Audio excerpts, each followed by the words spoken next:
Today we'll discuss osteoporosis.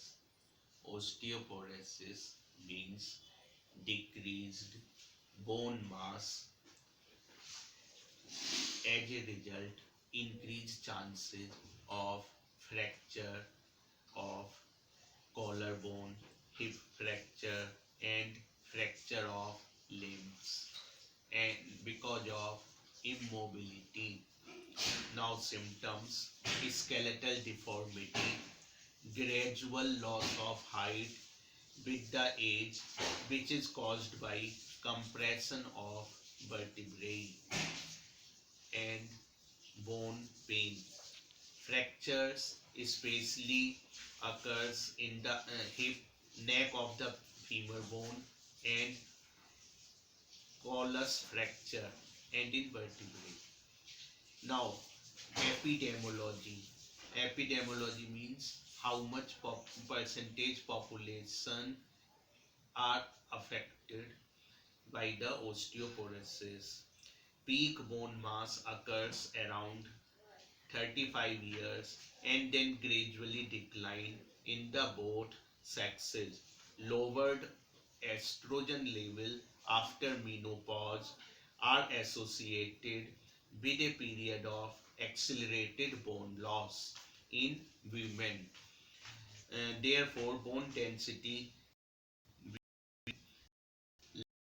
than men. For given week of bone is noted post-menopausal to imbalance between anabolic steroids, that estrogen and androgen, and consumption of glucocorticoids, that is anti-anabolic steroids. Etiology means what are the possible cause.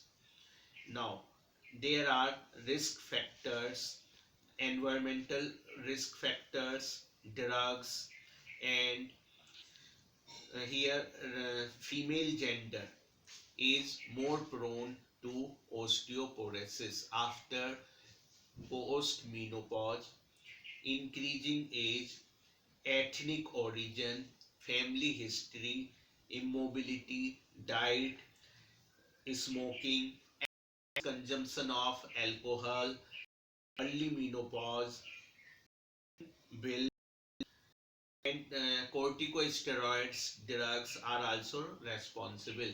Some diseased states like Cushing syndrome, hyperparathyroidism, type 1 diabetes mellitus, rheumatoid arthritis, chronic renal failure, anorexia, and neoplasia.